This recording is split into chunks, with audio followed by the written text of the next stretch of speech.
All right, I think we are started. Good morning. If you're, again, somehow stumbling across this randomly, my name is Dennis Misioi, a libertarian running for the U.S. Senate seat here in Florida coming up in 2022. Um, Starting up another live stream.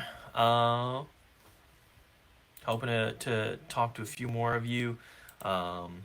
Maybe some of the same, but, bounce around a few different topics.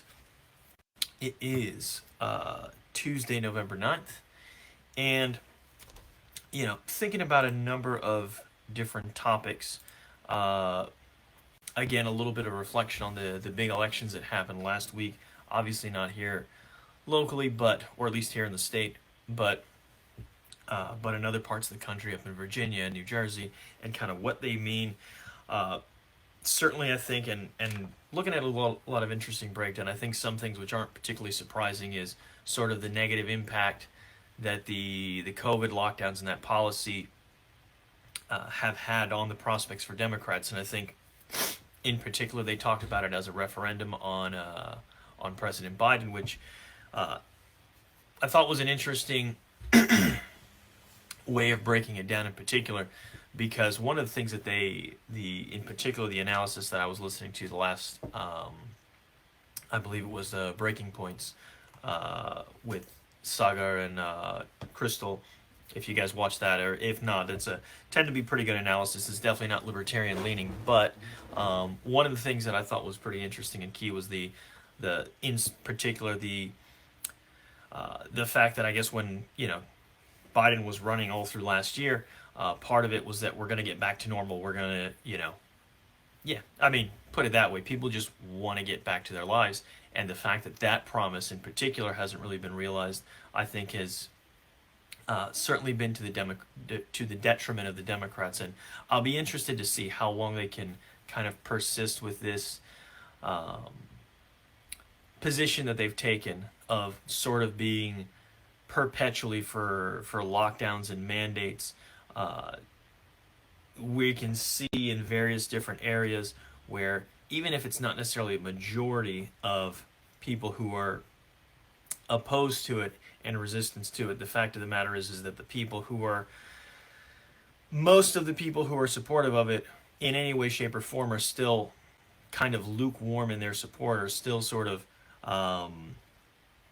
not how can I say, not as quite as committed as the people who are against. The people who are against at this point are much more so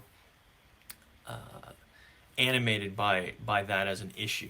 And it's important for us to I guess appreciate that fact and the impact that it has, and certainly election wise, and what the value people have in trying to get back to their normal lives.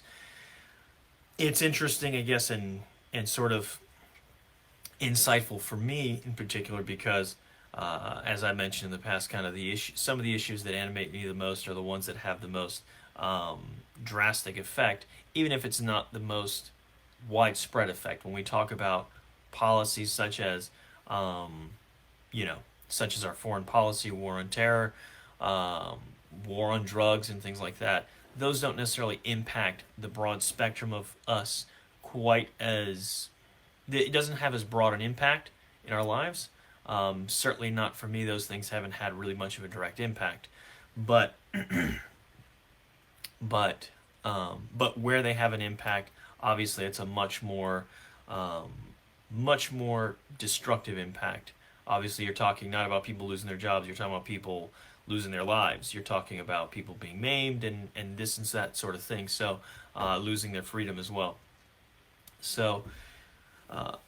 But when we talk about the economy and this sort of impact of not being able to get back to normal after months and months of lockdowns, or now we're coming up around, well, we'll be getting close to 2 years. Obviously, we're well over a year and a half at this point. And the impact that all of this has had and continues to cascade and do a lot of harm, that has a much more widespread impact. And I guess it's something for us to always be mindful of. Even if other people might want to stake a different position, I think it's on us to draw the distinction, and I think really one of the key distinctions, as I try to mention, even when I see Republicans sort of on the right side of the issue, but there's a little caveat because they still accept the notion that government actually has the power and legitimate authority to do this sort of thing, and they don't. And that's one of the distinctions between us and them, between us libertarians and both Republicans and Democrats, is that sort of starting point of believing that the government can just go ahead and do all this stuff, versus that we don't have the government doesn't have standing to make those decisions, whether a business should be open or closed, what policies they should have, requirements for employees, etc., etc., etc.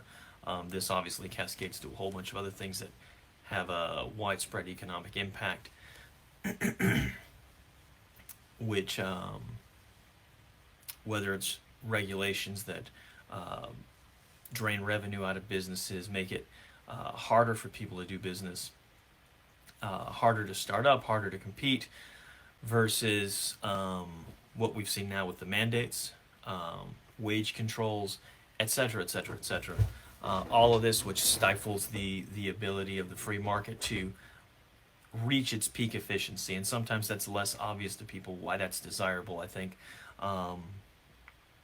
some might mischaracterize it as a race to the bottom, but you do want prices to race to the bottom in a sense, because even where you may say in a shorter term for a particular person that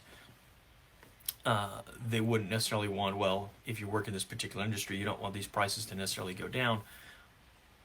But prices going down as a general thing is ideal, because what it means is that what used to cost you $5 now maybe only costs you $3. That means you've got $2 extra in general. Now, and that money can then be spent on other things that you couldn't afford before. They could be invested somewhere, they could be saved. There's a myriad of things, but it gives the average person all these options. And even if in the short term it may be disadvantageous to someone who's in that industry, in the long term, on the whole, for the great body of people, it's like the quote from Adam Smith, this is going to be in their interest, because longer term, the less money you spend on one thing is the more money you have for other things. That's how we were able to afford all these amazing things that we have now. There was no room in anyone's budget 30 years ago for a wireless plan, internet connections, and things like this. Maybe 30 years. Well, not too many for 30 years ago. But we have all that now, even though some things have gotten exorbitantly expensive. But where we can add more efficiency and do these things in the economy. But the only way that we get there, the only way that those things happen, is by allowing the market to function and the sort of price coordinated economy to do its thing. Because the way people make decisions politically, and the way people make decisions politically versus the way people make decisions within a free economy is very different. The incentives are different, and the fact is, and I thought this is always interesting, and with reading a bunch of stuff from Thomas Sowell, talking about the difference in how within politics you kind of have to rationalize and give these explanations as a matter of public policy to explain why this is that. Whereas within an economic, within the market, let me say, you don't really have to explain to anyone. People can pick up on the signs. Prices go up, prices go down, whether something's available or not.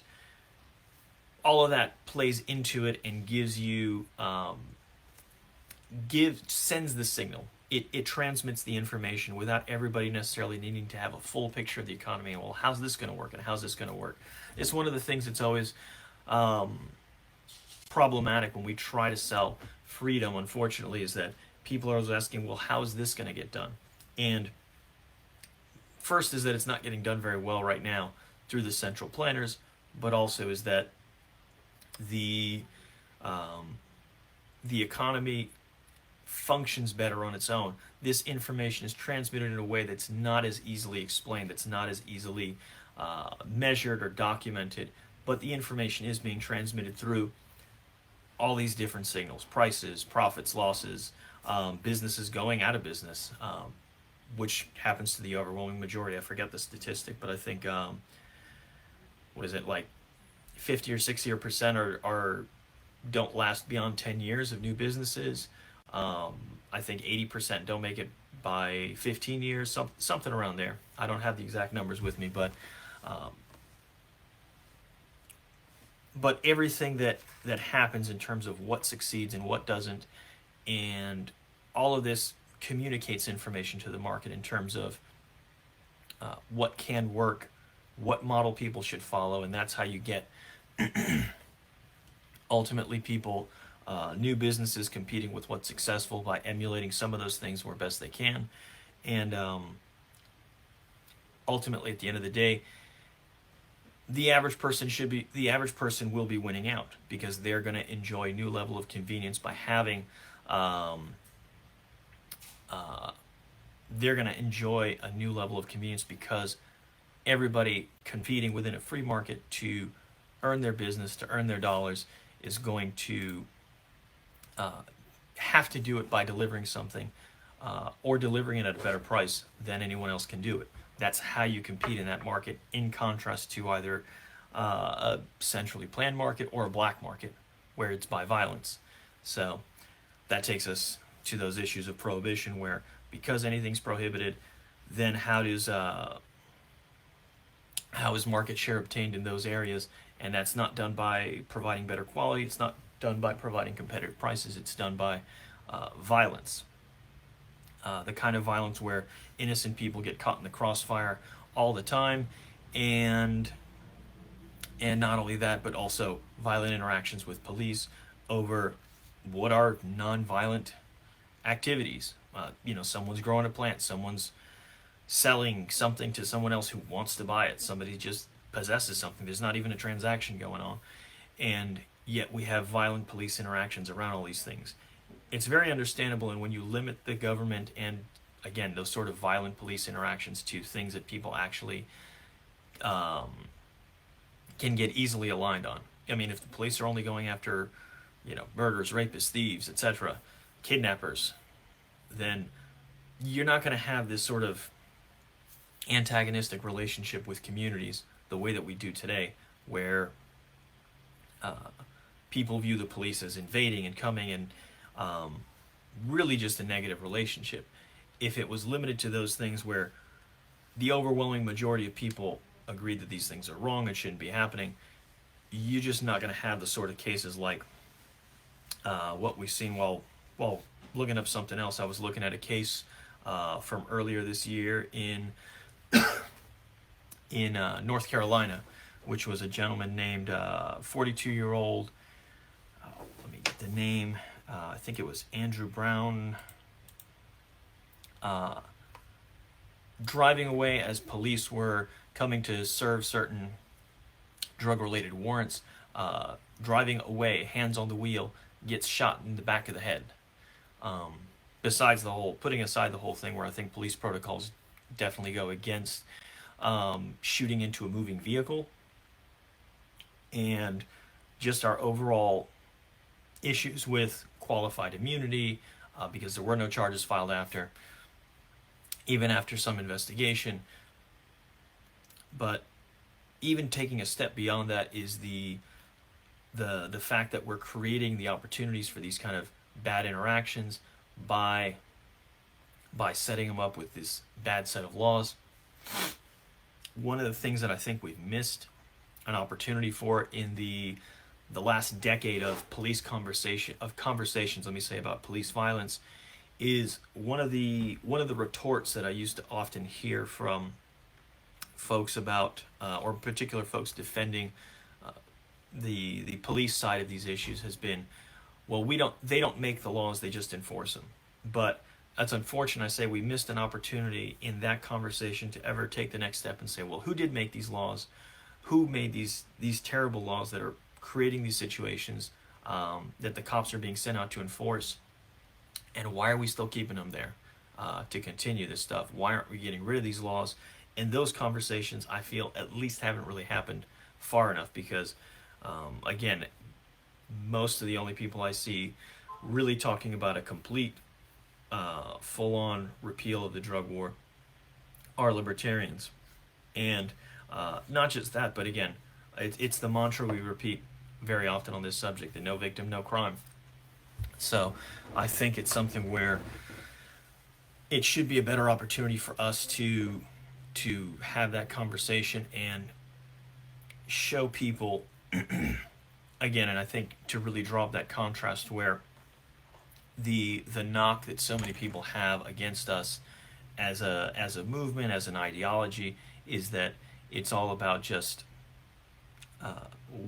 it's a selfish ideology, that we're not interested in others, and I guess not caring, let's say it that way, which I think couldn't be further from the truth. But I can understand how people might come away with that idea when they hear us, any of us, harping on about taxation and maybe being like, oh gosh, I'm having to pay so much in taxes and this and that, and that can maybe seem a little bit self-interested.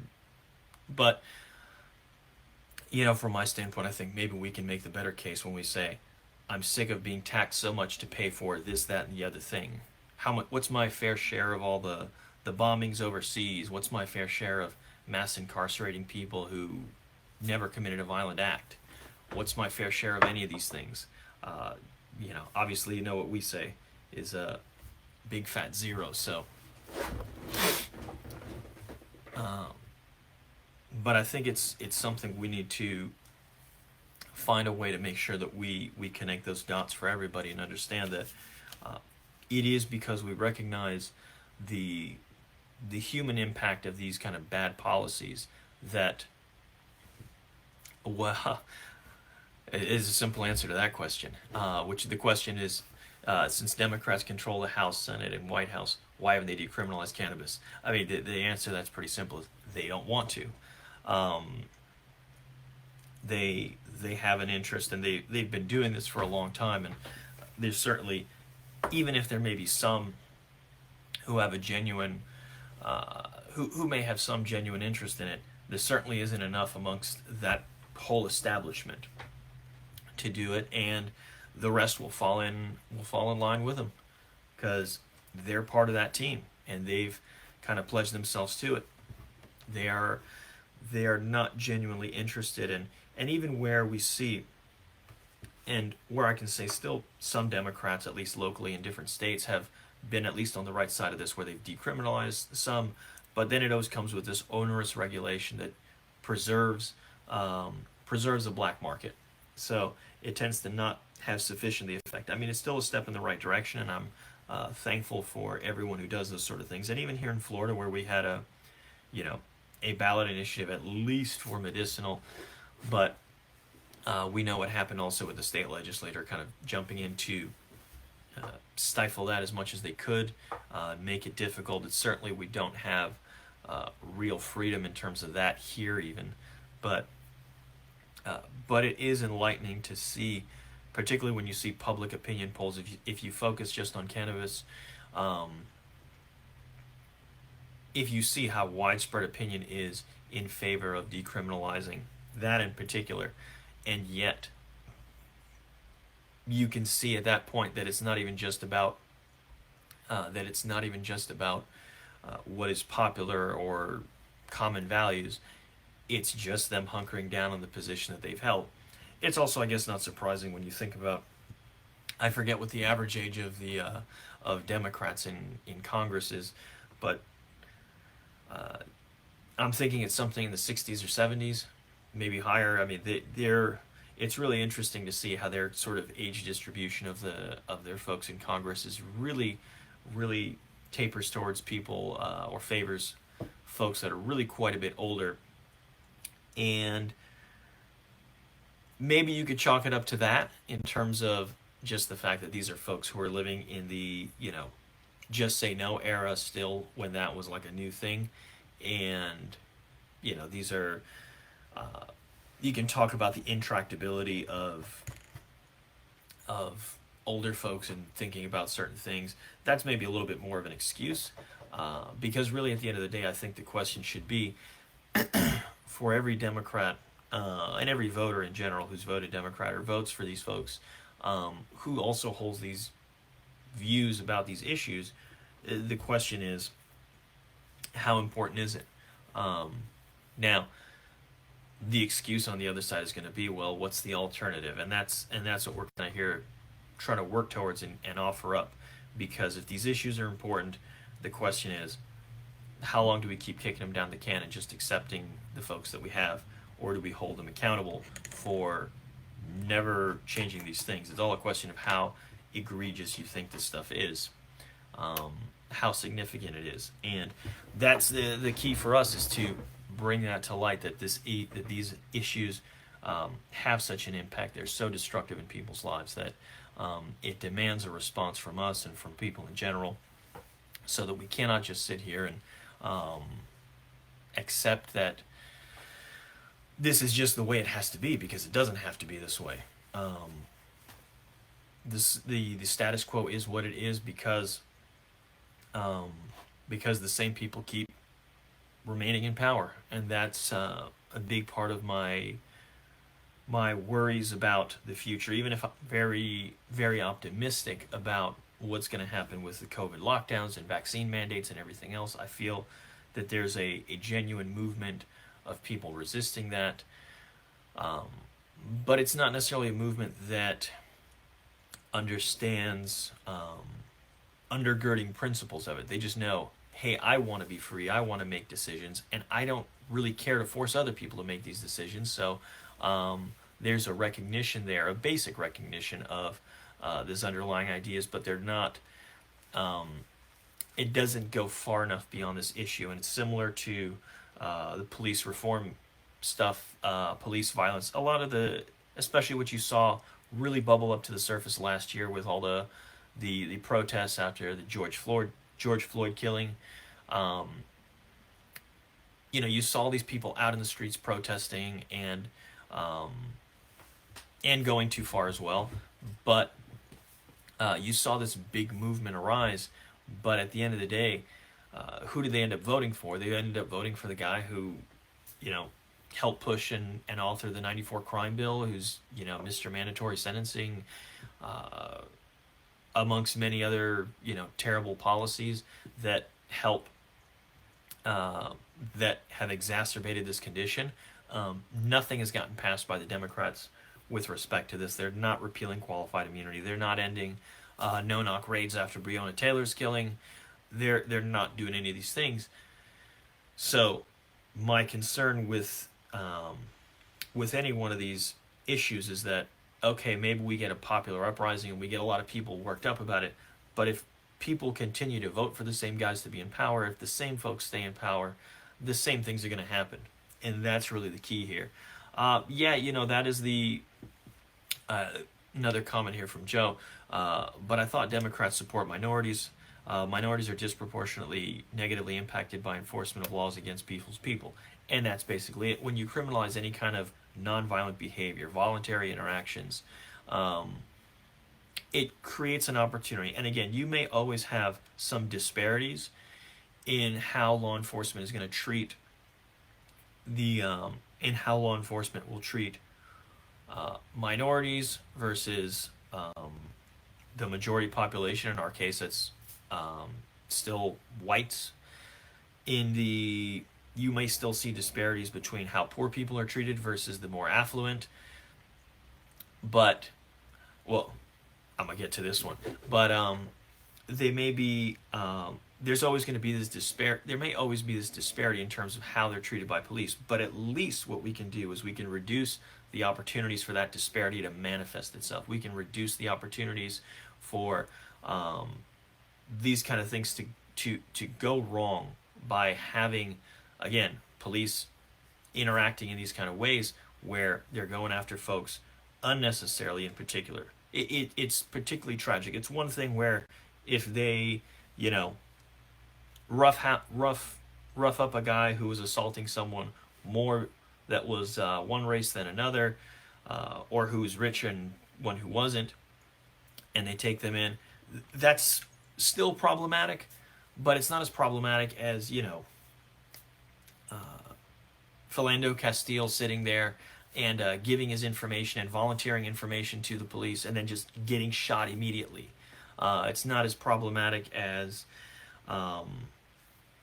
Like I mentioned, this gentleman driving away and getting shot in the back of the head, and so many of these other cases, and so much of this other stuff that's happened.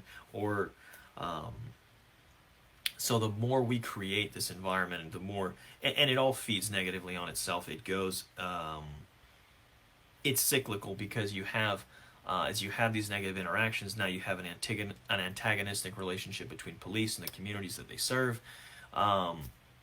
It's incredibly harmful, and there's no easy solution to that except to stop first, creating the conditions for it. Stop feeding it with this negative interactions where we're sending police in to enforce laws that are just absolutely awful, and again, violate people's basic rights by not allowing them to do things peacefully, which don't violate anyone else's rights. And as far as equality under the law, see, Democrats say they want equality for all under the law. That goes against keeping qualified immunity. Yeah, well, I don't know that they're actually pushing equality under the law. I think they're trying to talk about equality a lot lately in a much broader sense when you talk about economic equality, equality of outcomes, and where some people will then use the language of equality of opportunity, which is another thing, which if you're ever interested in trying to listen to, I mean, not anything too in depth, but I remember listening to Dr. Walter Williams, the economist, passed away not too long ago, but him talking about this. There's really equality under the law is what we should be aiming for, and certainly, yes, getting rid of qualified immunity would be a big part of that, because police shouldn't have carte blanche to do all the things that we know about them doing. As I mentioned, the Philando Castile shooting, the Daniel Shaver killing, etc., etc. But equality under the law is probably the best you can do. But again, still, you need to have laws that, what's the word I'm looking for? Laws that respect individual rights, so that you don't create these kind of, again, bad dynamics and opportunities for these sort of problems. I think of, I don't remember if the quote is from Bastiat or if someone more modern it was that said it. But the best way to make the law respected is to make the law respectable.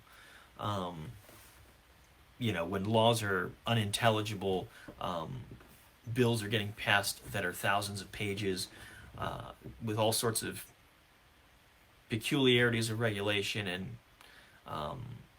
written in this sort of deeply unintelligible legalese.